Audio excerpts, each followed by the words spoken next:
Beginilah kondisi Pamsimas yang dibangun di Desa Sukamakmur, Kecamatan Sekrak, Kabupaten Aceh Tamiang, yang selama ini belum bisa dinikmati oleh masyarakat.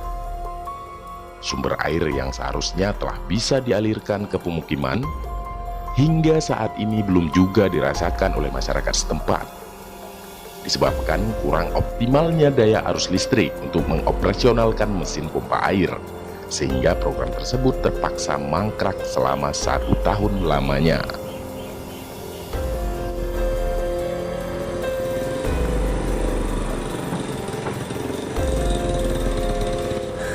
Pamsimas ini sudah lama siapnya sebenarnya Pak, tetapi dengan kondisi listrik yang tidak memungkinkan untuk dipasangkan, dan udah kami coba Pak, tetapi airnya tidak naik karena daya listriknya cuma 1,6 Pak, dia minta 220 volt.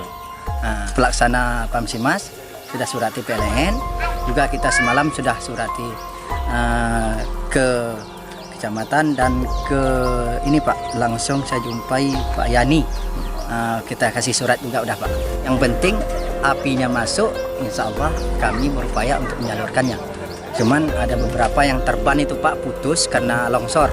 Nah itu akan kita betulin nanti.